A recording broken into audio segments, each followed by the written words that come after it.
action, let's go. trouble 물을 찾으러.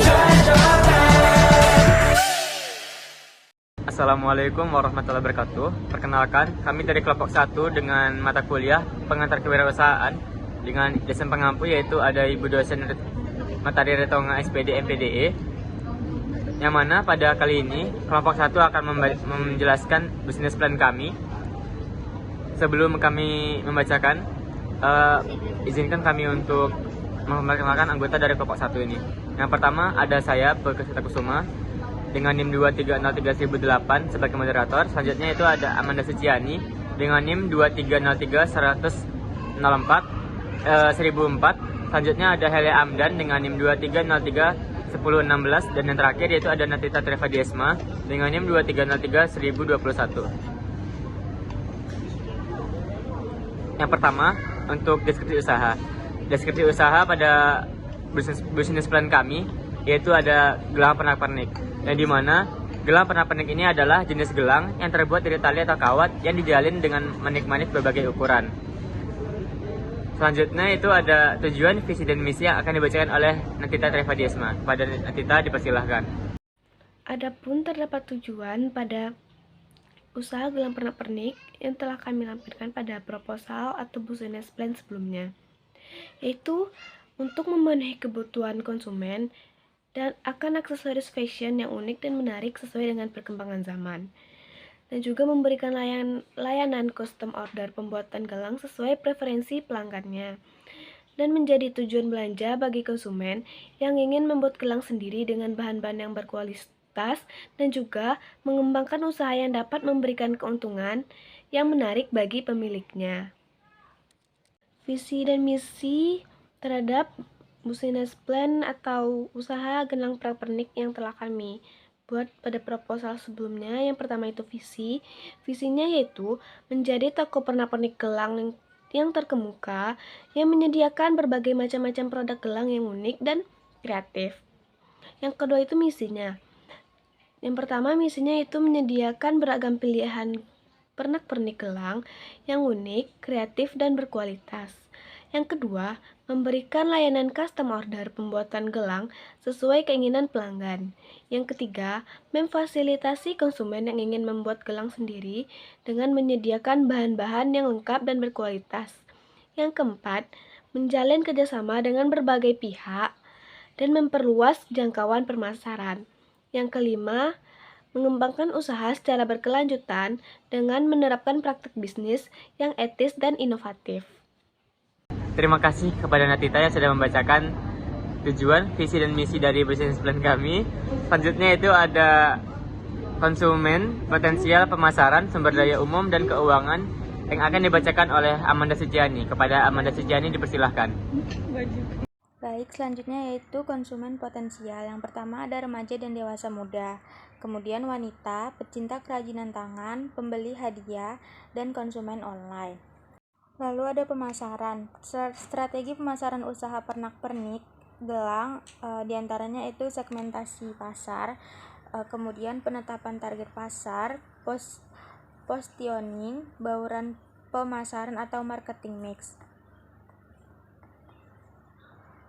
Pada sumber daya ada bahan baku, contohnya tali, manik-manik, logam seperti emas, dan komponen pendukung seperti pengait. Kemudian yang kedua peralatan dan mesin produksi. Yang ketiga tenaga kerja terampil, fasilitas produksi, dan teknologi informasi. Serta model keuangan. Pada keuangan mencakup modal awal, biaya operasional, pengelolaan persediaan, penetapan harga jual, arus kas, pencatatan dan pelaporan keuangan, dan manajemen keuangan. Manajemen keuangan mencakup sumber pendapatan dan target. Baiklah, terima kasih kepada Amanda Suciani yang sudah menjelaskan. Selanjutnya itu ada analisis SWOT. Analisis SWOT ini akan dibacakan oleh Hele Amdan. Pada Hele Amdan persilahkan. Nah, selanjutnya adapun analisis SWOT dari pernak-pernik gelang.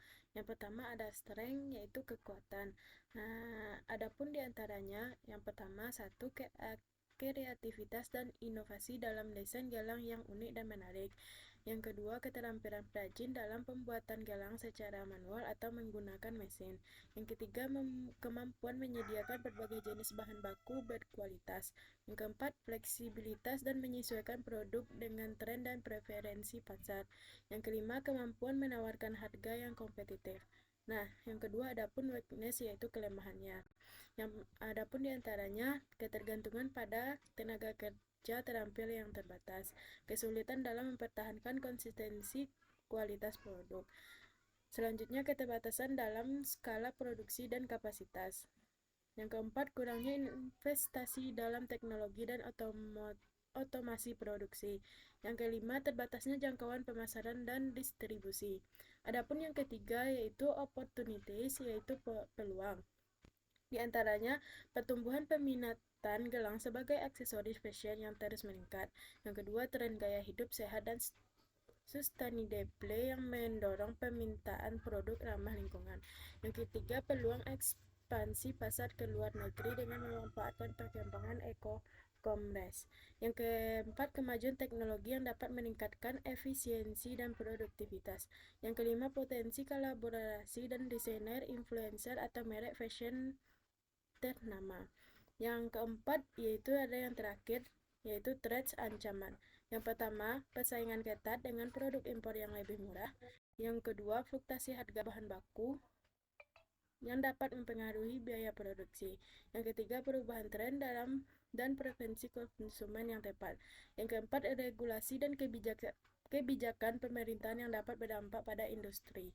Yang kelima, ancaman produk substitusi seperti aksesoris yang lain dapat menggantikan gelang. Baiklah, terima kasih kepada Heli Amdan. Yang terakhir yaitu ada kesimpulan. Pada kesimpulan akan saya bacakan, yaitu pada kesimpulannya, perhiasan gelang adalah jenis perhiasan yang paling populer dan banyak dipakai oleh wanita di seluruh dunia. Mereka dapat digunakan sebagai aksesoris, serta sebagai simbol status atau sebagai bentuk investasi. Perhiasan gelang dapat dibuat dari berbagai jenis logam seperti emas, perak, dan logam tahan karat, serta dari berbagai jenis batu seperti berlian, ruby, dan pearl. Beberapa jenis perhiasan gelang termasuk gelang kalung, gelang cincin, dan gelang tangan. Perhiasan gelang dapat digunakan untuk berbagai acara termasuk pesta malam, acara formal, dan acara sehari-hari. Mereka juga dapat digunakan sebagai hadiah untuk acara istimewa seperti ulang tahun, hari pernikahan, dan hari ulang tahun ke depan. Secara keseluruhan, perhiasan gelang adalah jenis perhiasan yang sangat berguna dan populer yang dapat digunakan untuk berbagai tujuan dan acara.